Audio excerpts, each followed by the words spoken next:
Do you have a specific example around the sweet spot trainer as far as maybe like an early iteration, or what led you to first start using it, or anything else kind of behind the scenes about that? I mean, and this obviously it just slides off. So what people could do is practice with it. And if the ball hits the edge here, it'll deflect. So they know when they're hitting off center, and it will bring their eyes to focus more on that contact area. And I say contact area because, and maybe you can see it's high enough, that the contact of a ball on a racket happens too fast for the human eye to see, just that contact. With a tennis ball, it's 3 to 4 1,000ths of a second, that point of contact, way too fast for the human eye. The human eye can see about 60 cycles per second.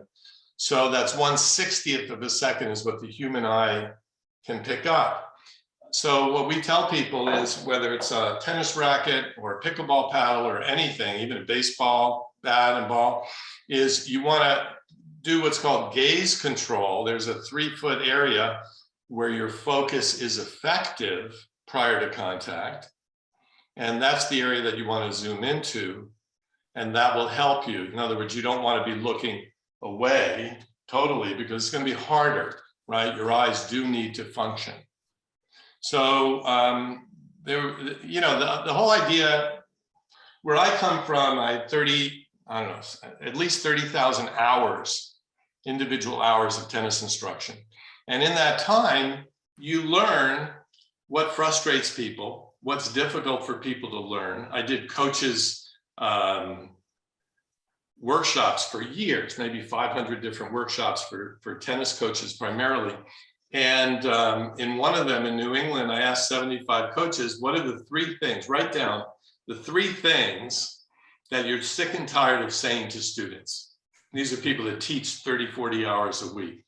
And the things that they said were the typical 3 things that have been said for the last 50, 60 years on tennis courts or longer.